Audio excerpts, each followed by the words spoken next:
وبركاته. أعوذ بالله من الشيطان الرجيم. بسم الله الرحمن الرحيم. إن الحمد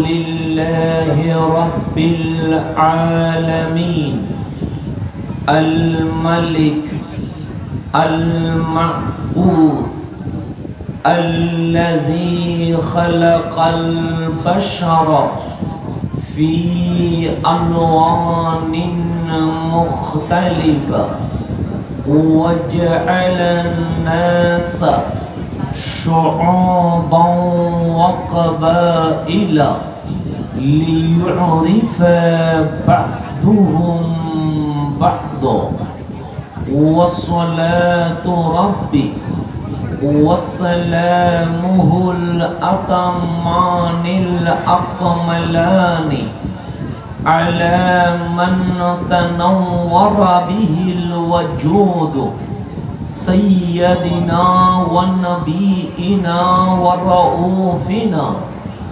ورحيمنا رسول الله وعلى آله الأطهار وأصحابه الأخيار وأتباعه الأبرار إلى يوم الدين. সবাই একসাথে দরুদ শরীফ পাঠ করব। আল্লাহুম্মা সাল্লি আলা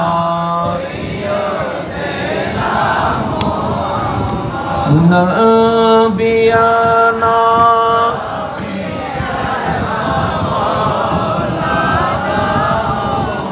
আল্লাহুম্মা সাল্লি আলা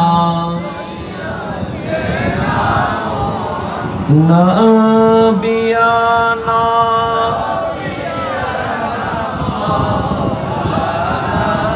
হাসবি রব্বি জাল্লাল্লাহ মা ফি কলবি নূর মুহাম্মদ লা ইলাহা লা ইলাহা ইল্লাল্লাহ লা ইলাহা সুবহানাল্লাহ ওয়ালহামদুলিল্লাহ লা ইলাহা লা ইলাহা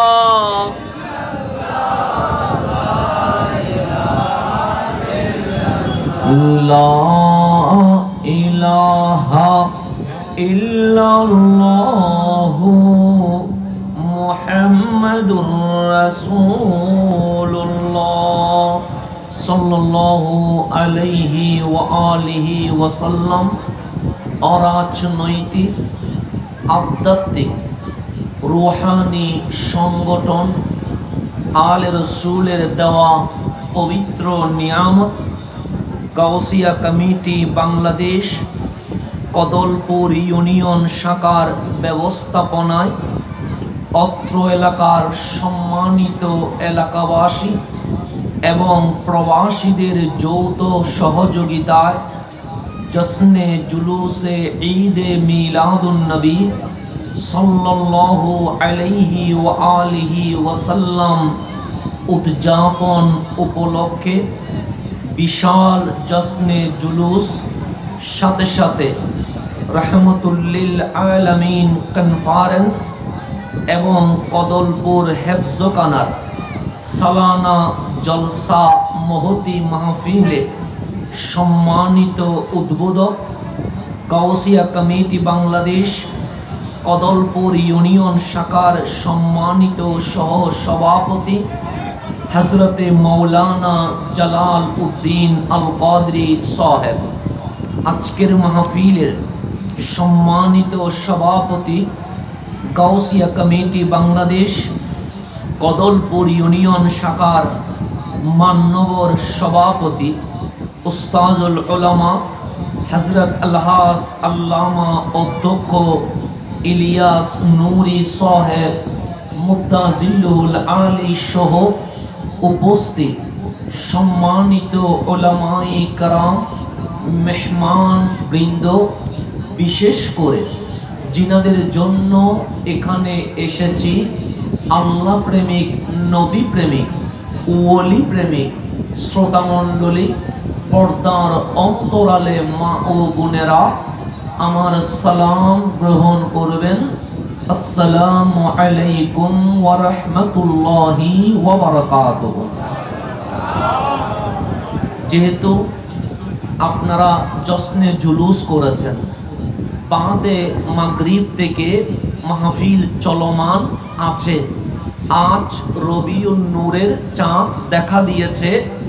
নবী পেয়ে আমরা খুশি না বেজার? খুশি। কারণ রসুল না হলে এই আসমান হইতো না। রসুল না হইলে তারকারাজি ঝিকিমিকি করতো না। রসুল না হইলে জমিন পানির উপর স্থির থাকতো না। রসুল না হলে আপনি আমি ইনসান মানুষ হইতে পারতাম না। রসুল না হইলে লৌহে মাহফুজের কোরআন কখনো জমিনে নেমে আসতেন না। রসুল না হইলে আল্লাহ বলেন, ডাক্তার তো চেষ্টা করলে হওয়া যায়, ইঞ্জিনিয়ার চেষ্টা করলে হওয়া যায়, সচিব লবিং করলে হওয়া যায়, ভালো ছাত্র পড়ালেখা করলে হওয়া যায়, কিন্তু আমার নবীর উম্মত যেই সেই চাইলে হওয়া যায় না। আমি মালিক যারে পছন্দ করি তারই আমার নবীর উম্মত বানায়া থাকে। আল্লাহ বলেন, ওয়া কাযালিকা জাআলনাকুম উম্মাতাও ওয়াসাতা। ডাক্তার চেষ্টা করলে হওয়া যায়, ইঞ্জিনিয়ার চেষ্টা করলে হওয়া যায়, পড়ালেখা করলে লয়ার হওয়া যায়, লবিং করলে সচিব হওয়া যায়, নির্বাচনে ভোট করলে এমপি হওয়া যায়, কিন্তু মন চাইলে নবীর উম্মত হওয়া যায় না। মালিক বলছে, ওয়া কাযালিকা জাআলনাকুম উম্মাতাও ওয়াসাতা। কামলিওয়ালা নবীর উম্মত সেই হতে পারবে যাকে আমি আল্লাহ নিজেই নির্বাচন করব। রাসূল না হইলে উম্মত হওয়া যায়? সমস্ত নিয়ামত যার কারণে পেয়েছি, আল্লাহ বললেন, ওয়ামা আরসালনাকা ইল্লা রাহমাতাল লিল আলামিন। বানাইছি তো আমি, কিন্তু এই দুনিয়া, এই পৃথিবী, এই জান্নাত, এই আসমান, এই জমিন, এই গ্রহ উপগ্রহ চলার জন্য অক্সিজেন রহমত লাগে।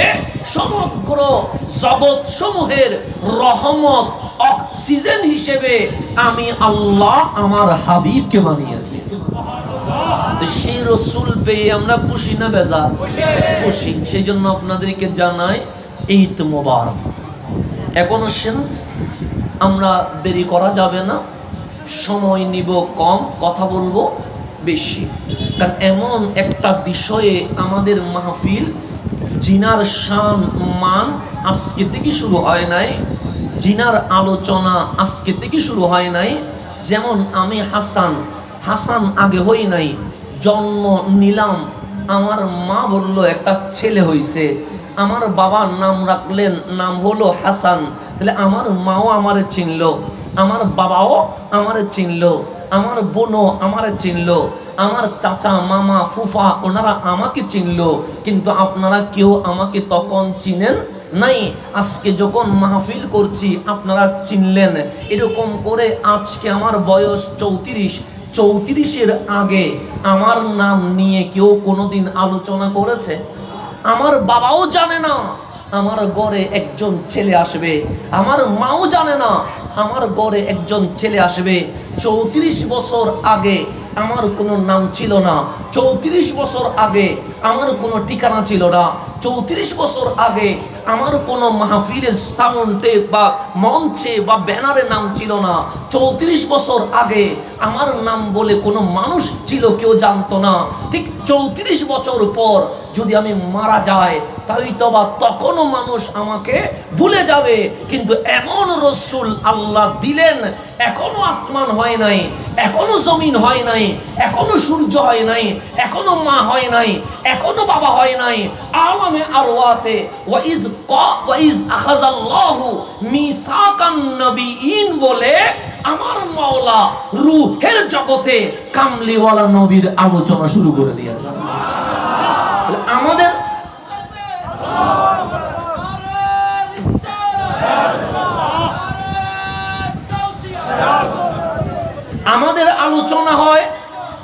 আমাদের আলোচনা হয় জন্মের পর, কিন্তু এখনো জমিন হয় নাই, এখনো সূর্য উঠে নাই, এখনো চাঁদ মিটিমিটি হাসে নাই, এখনো তারকারাজি জিকিমিকি করে নাই, এখনো দুনিয়ার কোনো অস্তিত্ব জমিনে আসে নাই। আল্লাহ বলছেন, হাবিব এখনো কোনো কিছুর আলোচনাই শুরু হয় নাই, কিন্তু সুম্মা যা আকুম রাসূলুম মুসাদ্দিকুন বলে আমি আল্লাহ বক্তা হয়ে আলমে আরওয়াতে নবীদের রূহকে বসায়া রহমতুল্লিল আলামিন কনফারেন্স শুরু করে দিয়েছে। তাহলে রহমতুল্লিল আলামিন কনফারেন্স আজকে হচ্ছে না, এটা রূহের জগতে কি হয়ে গেছে, শুরু হয়ে গেছে। শুধু তাই নয়, আল্লাহ বলছেন ওয়ারাফা'না লাকা যিকরাক, আমার নামে এরকম কোনো আয়াত নাই, আপনার নামে এরকম কোনো আয়াত নাই। বাবা আদম থেকে ঈসা আলাইহিমুস সালাম কত নবী চলে গেছে, কত রসুল চলে গেছে, ওনাদের শানে ওয়ারাফা'না লাকা যিকরাক কোনো আয়াত নাই। রহমতুল্লিল আলামিন মদিনার চাটাইতে বসা জিবরিল আমিন চলে আসলেন, ডাক দিয়ে বললেন ওয়ারাফা'না লাকা যিকরাক। হাবিব মাওলা কি বলেছে জানেন? সে মাওলা কি বলেছে?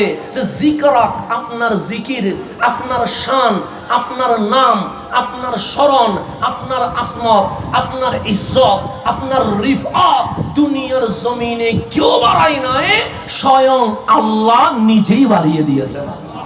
রাফা'না মানে সুউচ্চ করেছেন। যেমন আমার নাম মঞ্চে দিয়েছেন কারা? আপনারাই দিয়েছেন। এটা যদি কালকে বিলি করা হয় কেউ নিবে কেন? মাহফিল আজকে, আগামীকাল এই ব্যানার কোনো কাজে আসবে না। তাহলে এইটা যখন চলে গেছে, আমার নাম চলে গেছে, ফেসবুক বন্ধ হলে ছবি মিশে গেছে, ইউটিউব চলে গেছে, ভিডিও চলে যাবে।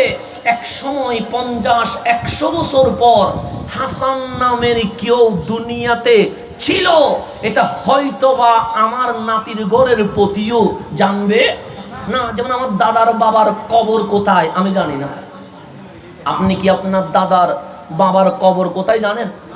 নাম জানেন? জানেন না। তো ওনার বিঠায় আপনি থাকেন, ওনার দেওয়া জমিনে আপনি বাস করেন, কিন্তু ওনার কবর কোথায় জানেন না, ওনার নাম কি জানেন না। কেন? মানুষ ভুলে যায়, সেজন্য মানুষ ভুলে যাবে, স্বাভাবিক বিষয়। 100 বছর পর আমার নাম থাকবে না, কিন্তু আল্লাহ বলছেন ওয়ারাফা'না লাকা যিকরাক। হাবিব বান্দা যদি বান্দারে উপরে তুলতে চায়, মালিক নামাইতে চাইলে 1 সেকেন্ডের উপরই ওজন হবে। কথা ঠিক না?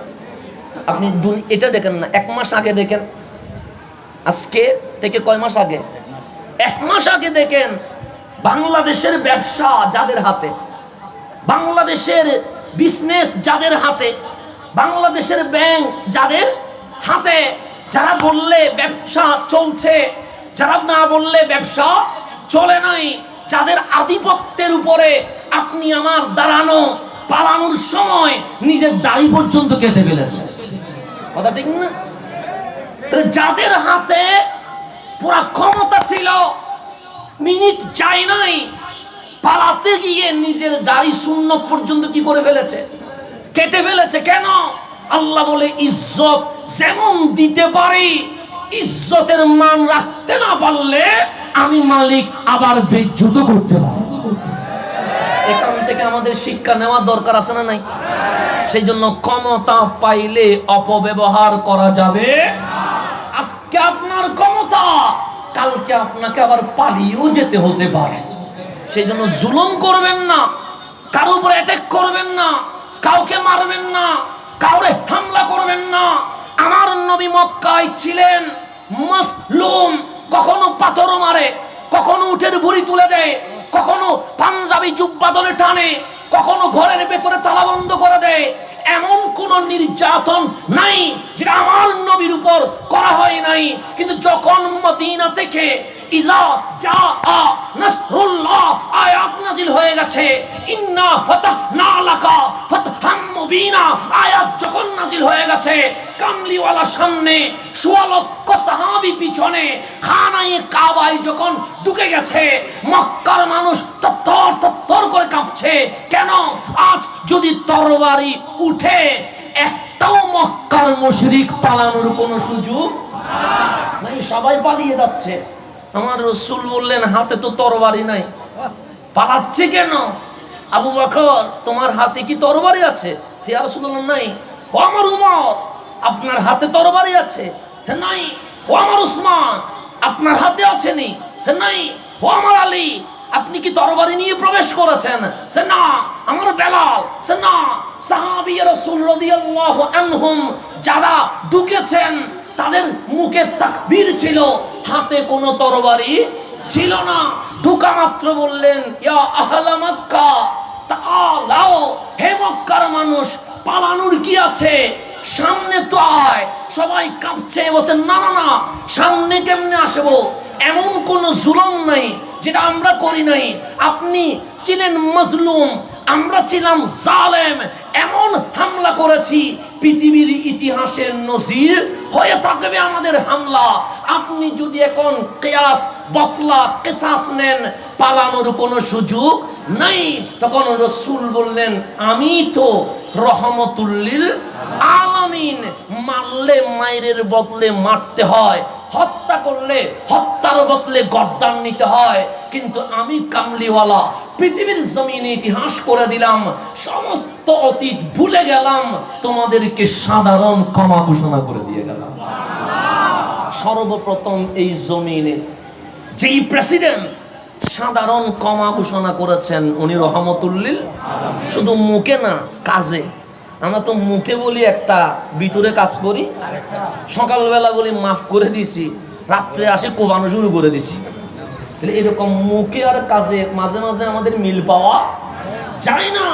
কিন্তু আমার রাসূল যে মুখে বলেছে সাধারণ ক্ষমা ঘোষণা করে দিয়েছি, সেই দিন যে এক সাধারণ ক্ষমার সৎকায় পুরা মক্কার জমিন আর কোনোদিন রক্তপাত হয় নাই, মারামারি হয় নাই। সেই জন্য কারবালা মক্কাই হইতো, কারবালা খানায়ে কাবার চত্বরে হইতো। কিন্তু আমার নবীর হুসাইন বলছে, যেই কাবার চত্বরে দাঁড়িয়ে আমার নানা সাধারণ ক্ষমা ঘোষণা করে খানায়ে কাবাকে রক্তপাত মুক্ত করে দিয়েছে, আমি হুসাইন আমার কারণে এই কাবার চত্বর লাল হতে দিব না। খানায়ে কাবা রক্ষা করতে হুসাইন মক্কা বাদ দিয়ে কারবালায় চলে গেছে। রাসূলের তার শিক্ষা ছিল, না হলে কারবালা কোথায় হইতো? মক্কায় হইতো। আর মক্কায় যদি কারবালা হইতো, তাহলে এজিদের নাম গন্ধ খুঁজি পাওয়া যাইতো না। কিন্তু খানায়ে কাবা যে পবিত্র করে দিয়েছেন রহমতুল লিল, এখানে যা তরবারি চলবে না ঘোষণা করেছেন রহমতুল লিল। সে সবাই যখন হজের মৌসুম, সবাই আসতেছেন খানায়ে কাবার দিকে, হুসাইন যখন ঘোড়াতে উঠে যাচ্ছে, সৈয়দুনা আব্দুল্লাহ ইবনে আব্বাস, সৈয়দুনা আব্দুল্লাহ ইবনে ওমর রাদিয়াল্লাহু তাআলা আনহুম সহ অসংখ্য সাহাবী রাসূল হুসাইনকে থামিয়ে দিয়েছেন, হুসাইন আপনি মক্কা ছেড়ে যায়েন না। কেন? হাজিগণ আসছেন খানায়ে কাবা তাওয়াফে, আরাফার জমিনে রাসূলুল্লাহ সাল্লাল্লাহু আলাইহি ওয়াসাল্লামের ভাষণ আমরা শুনেছি, সৈয়দুনা সিদ্দিক আকবরের ভাষণ শুনেছি, সৈয়দুনা ফারুক আজমের ভাষণ শুনেছি, সৈয়দুনা উসমান যুন্নুরাইনের ভাষণ শুনেছি, সৈয়দুনা মাওলায়ে কায়নাত মাওলা আলীর ভাষণ আমরা শুনেছি। আজ আমরা মাওলা আলীর শাহজাদা, নবীর ঘরের শাহজাদা হুসাইনের ভাষণ আমরা শুনবো। হাজিগণ আসতে শুরু করেছে, হুসাইন গোরাতে বসে বলছেন, হাজিরা আসছে খানায়ে কাবা তাওয়াফ করতে, হুসাইন কারবালায় যাচ্ছে এই খানায়ে কাবা রক্ষা করতে। রাসূল যে রক্তপাত মুক্ত করে দিয়েছেন, ইমাম আলী মাকাম ইমাম হুসাইন সেটা শুধু নিজের জীবনে বাস্তবায়ন করেছেন তা নয়, পরিশেষে আহলে বাইত রাসূল জাইনুল আবেদিন হয়ে মক্কা ছেড়ে মিশর আফ্রিকা চলে গেছেন, আর সেখান থেকে শাহিন শায়েসির কোট এই বাংলার জমিনে চলে এসেছেন। আহলে বাইতের সিলসিলা এভাবে চলছে, আহলে বাইতের সিলসিলা এভাবে চলতে আছেন। রব্বে করিম আমাদেরকে বোঝার তৌফিক নসিব করুন। আমি এবার অনেক রসুল পরিবারের সদস্য সেখানে দেখেছি। এখানে আলে রসুলকে আমরা সৈয়দ বলি, আর সেখানে আলে রসুলকে শরীফ বলে। ওনাদেরকে আমি দেখেছি, এখনো ওনাদের কথা, ওনাদের হাসি, ওনাদের চাল, ওনাদের মেহমানদারি, ওনাদের চলন দেখলে আপনি বুঝে যাবেন অন্যরা আর রসুলের পরিবার কখনো এক হতে পারে না। কথার মধ্যে সৌন্দর্য, চলার মধ্যে সৌন্দর্য, হাসির মধ্যে সৌন্দর্য। সেই জন্য দেখবেন আমি কারো বিরোধিতা করতেই পারে, কারণ আমি মানুষ। আমার বিরোধিতা কেউ করতে পারে, কারণ সেও তো মানুষ। কিন্তু শাহিন শায়েসির কোটের আওলাদ এই জমিনে কত মাহফিল করেছে পীরে বাঙ্গাল, কখনো কারো বিরোধিতা করতে শুনেছেন? শুনছেন?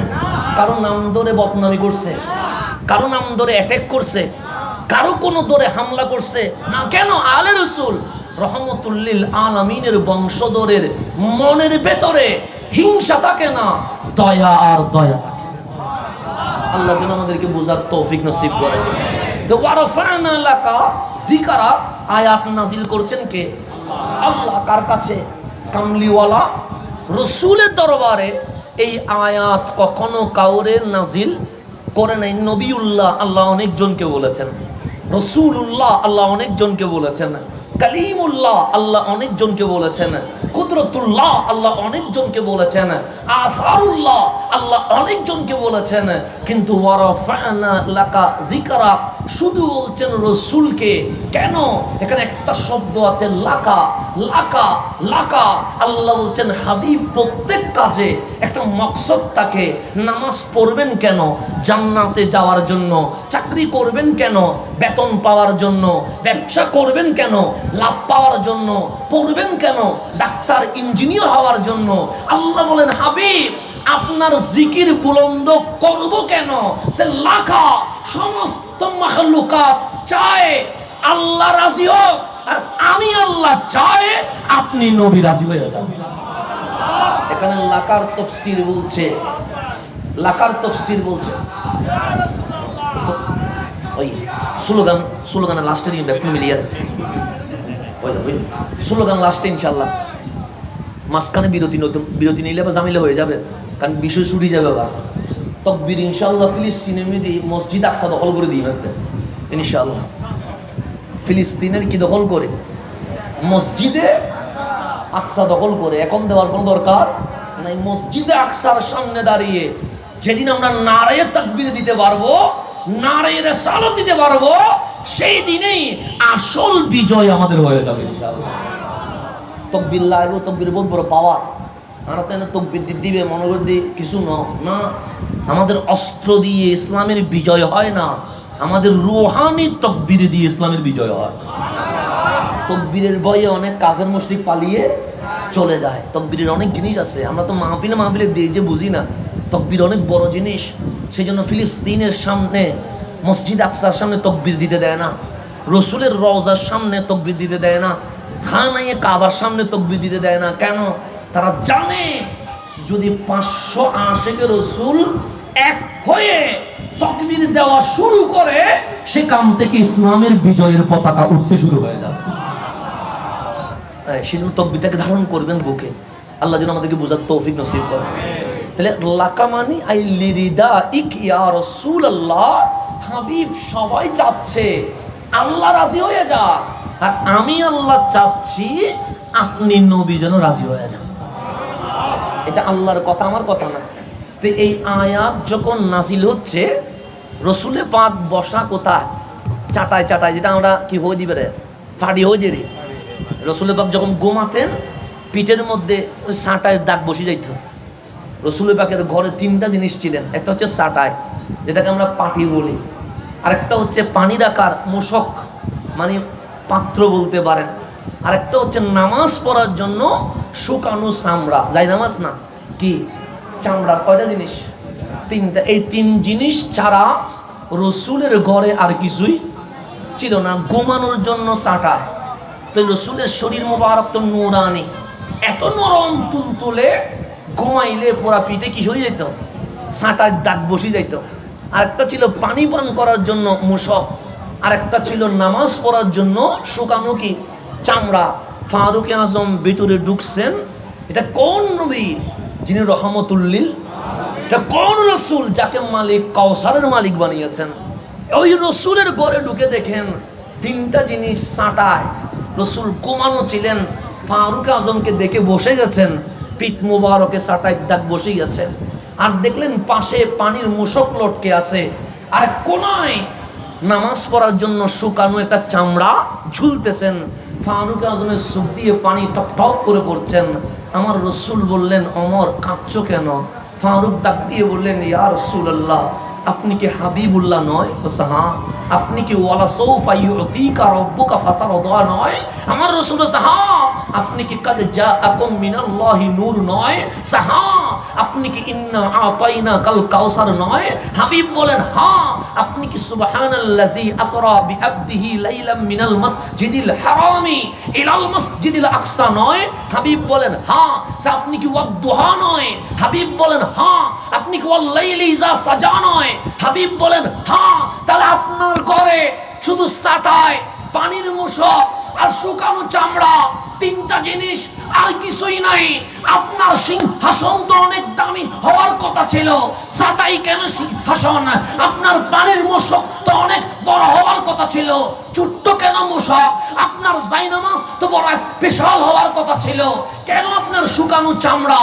আমার রাসূল বললেন, ওমর, আমি নবীর সিস্টেম হচ্ছে দুনিয়াটা দিয়ে দিলাম, আখিরাতটা নিয়ে নিলাম। আমরা দুনিয়াতে নিব না, শুধু দিব, আর আখিরাতে দিব না, শুধু কি করব, নিব। তো দুনিয়াতে দিতে হয়, আখিরাতে নিতে হয়। সেজন্য আজকে যখন হেফজখানার কথা বলছে, দিবেন, কারণ দুনিয়াতে দিতে হবে। আর কবর থেকে শুরু করে জান্নাত পর্যন্ত শুধু কি করতে হবে, নিতে হবে। এটা হচ্ছে মুসলমানের কাজ। দুনিয়াতে দিতে হয়, কবর হাসর নসরে কি করতে হয়, নিতে হয়। এটা আমাদের সিস্টেম। আর তারা হচ্ছে দুনিয়াতে নিবে, দুনিয়াতে কি করবে, নিবে, আর কবর থেকে শুধু খাইতেই থাকবে মায়ের, মাইলের পর মায়ের। দুনিয়াতে ওরা শুধু নিয়ামত পাবে, আর কবরে হাসরে সবসময় কি খাবে, মায়ের খাবে। এটা হচ্ছে নিয়ম। আল্লাহ আমাদেরকে এটার উপরও আমল করার তৌফিক নসিব করুন। এখন সে সামনের দিকে যায়, রসুলে পাককে যখন বলছেন ওয়ারাফা'না লাকা যিকরাক, আমার নবী হাসি দিলেন। কেমন হাসি? আমার রসুল কাঁদতেন বেশি, হাসতেন কম। এটা রসুলের সুন্নত। কিল্লাতুদ দাহক, হাসতেন কম। কাসারাতুল বুকা, কান্না করতেন বেশি। আমার রসুলের এটা সুন্নাত, হাসতেন কম, কাঁদতেন বেশি। তা আল্লাহ চাইতেন রসুল কান্না কম করুক, বেশি করে হাসুক, এটা আল্লাহর ইচ্ছা। কিন্তু আমার নবী উম্মতের জন্য শুধু কাঁদতেন, অল্প সময়ে হাসতেন। কিন্তু ওয়ারাফা'না লাকা যিকরাক যখন বলছে, আমার নবী এমন ভাবে হাসলেন, শুধু সামনের দাঁত নয়, ভেতরের মাড়ির বড় দাঁত মোবারক পর্যন্ত দেখা দিতে শুরু করেছেন। রাসূল কিলকিল করে হাসতেছেন।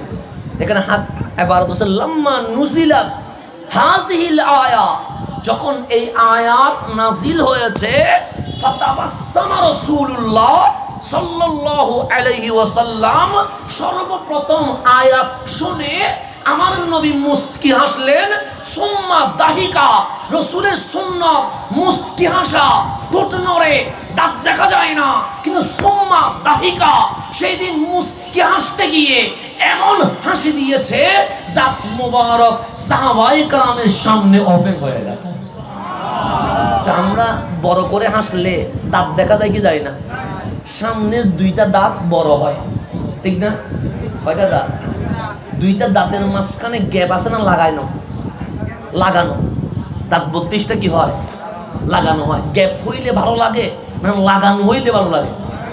লাগানো হলে ফাঁক ফাঁক হলে দেখতে কি লাগে না? সেজন্য অনেকেই ডাক্তারের দোকানে গিয়ে তার দিয়ে দাঁত বাঁধে। আবার কেন? গ্যাপ থাকলে কি লাগে, খারাপ লাগে। কিন্তু সাহাবায়ে কেরাম বলছে, রাসূল যখন হাসলেন, আমার দাঁত একটা ভিতরে একটা বাইরে একটু বিশ্রী দেখা যায়, বলছে 32টা দাঁত মোবারক এমন ভাবে সাজানো, ভেতরে আর নিচে নাই, এমন ভাবে সাজানো যেন দেখতে মনে হচ্ছে মুক্তা ঝরা শুরু করে দিয়েছে। আর সামনে 2 দাঁতের মাঝখানে একটু গ্যাপ আছে। কি আছে? আমাদেরটা লাগানো, রসুলেরটা কি গ্যাপ। তো গ্যাপ থাকলে তো সুন্দর দেখায় না। সাহাবায়ে কেরাম বলছে, কে বলে সুন্দর দেখায় না? আর রসুল যখন হাসছে, ফাখারাজা নূর, ওই গ্যাপ দিয়ে নূর বের হতে শুরু করে দিয়েছে। এটা নাম রহমতুল লিল। তা হাসছে কিলকিল করে, এত সুন্দর লাগছে। আমি হাসলে কিরকম লাগে এটা কেউ বলবে না। আল্লাহ ডাক দিয়ে বললেন, হাবিব ওয়াদ্দুহা, দুপুরের সূর্য জমিনকে যেরকম আলোকিত করে দিয়েছে, আজকে আপনার হাসি মুবারক আরশ মুআল্লা পর্যন্ত আলোকিত করে দিয়েছে। আল্লাহ বললেন, জিবরিল, হাবিব কি করছে? দাহিকা, হাসছে। কেমন হাসি? সে এমনিতে মুস্কি হাসে, আজকে কিটকিট করে হাসছে, দাঁত মোবারক প্রকাশ হয়ে গেছে। আল্লাহ বলে, জিবরিল বসো। কেন? সে এতদিন হাসে নাই, আজকে যখন হাসছে, আজকে নিয়ম পরিবর্তন হয়ে যাবে। জিবরিল বলে, মালিক, নিয়ম কিরকম পরিবর্তন হবে? সে কোরআন নাজিল করেছে কে? সে আল্লাহ। তাফসীর করেছে কে? সে রাসূলুল্লাহ। সে আপনি আলহামদুলিল্লাহ বলতে দেরি, হাবিব তাফসীর করেছে। আপনি কুল হুয়াল্লাহ বলতে দেরি, হাবিব তাফসীর করেছে। আপনি আলাম তারা বলতে দেরি, হাবিব তাফসীর করেছে। তা আল্লাহ ডাক দিয়ে বললেন, জিবরিল ওয়ারাফানা লাকা যিকরাক বলাতে হাবিব যখন হাসি দিয়েছে, এতদিন তাফসীর করেছে রহমাতুল লিল আলামিন, ওয়ারাফানা লাকা যিকরাকের তাফসীর খুব আমি আল্লাহ নিজেই করে দিই। এখানে আর কারো তাফসীর করার কোনো দরকার নাই, এটা আমি করব। কে করতেছেন? আয়াত নাজিল করে আল্লাহ, তাফসীর করে রাসূলুল্লাহ, এটা হচ্ছে নিয়ম।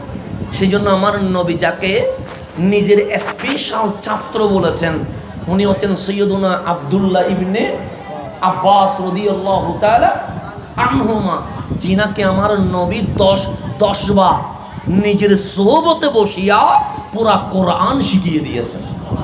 একবার না কয়বার? 10 বার। উনি বয়সে ছোট ছিলেন। কে? আব্দুল্লাহ ইবনে আব্বাস রাদিয়াল্লাহু তাআলা আনহু, রাসূলের চাচাতো ভাই। তো ফারুক আজমের জামানা যখন ছিল, উনি খলিফাতুল মুসলিমিন, ওনার জামানায় সবচেয়ে সম্মানিত হচ্ছে সাহাবায়ে কেরাম এবং আহলে বাইত রাসূল। কথা ঠিক না? এটা নিয়ে কোনো মারামারি করা যাবে না। সর্বোচ্চ সম্মানিত নবী রাসূলগণ, এর মধ্যে 1 নম্বর রহমাতুল লিল, এরপরে সর্বোচ্চ সম্মানিত সাহাবায়ে কেরাম এবং আহলে বাইতে রাসূলের পরে তাবিঈন, তবে তাবিঈন, গৌস, কুতুব, আবদাল হবে, কিন্তু ওনাদের উপরে আর যাওয়ার কোনো সুযোগ নেই। সাহাবায়ে কেরামের মধ্যে সর্বোচ্চ সম্মানিত হচ্ছে যারা বদরি সাহাবী, 313 জন। ওনারা সবচেয়ে কি উপরে, সাহাবায়ে কেরামের মধ্যে সবার উপরে। সেজন্য বদরি সাহাবী যেখানে বসতেন, অন্যান্য সাহাবীরা সেখানে, এটা আদব ছিলেন। তখন তো আদবের দিন চলছে, এখন নাই। কারণ আমরা ছোট ছেলে মুরব্বীর পাশে বসে থাকি, এটা আমাদের মধ্যে আছে। কিন্তু সেই জামানা তো আদবের জামানা। তো বদরি সাহাবীরা যেখানে বসতেন, ফারুক আজম আব্দুল্লাহ ইবনে আব্বাস রাদিয়াল্লাহু তাআলা আনহুমাকে ধরে বদরি সাহাবীর মাঝখানে বসাই দিতেন। উনি সবচেয়ে বয়সে কি ছিলেন? ছোট ছিলেন। আর বসাচ্ছেন কাদের সাথে? যারা সবচেয়ে দামি সাহাবায়ে কেরাম, যারা বদরি। ওনাদের মনে একটা প্রশ্ন আসছে যে আল্লাহর রসুল আমাদেরকে সবচেয়ে বড় সম্মানিত করে দিয়েছেন, আর ফারুক আজম ছোট্ট একটা ছেলে আব্দুল্লাহ ইবনে আব্বাস ওনারা ধরে আমাদের মাঝখানে বসাই দিচ্ছেন। কারণ কি?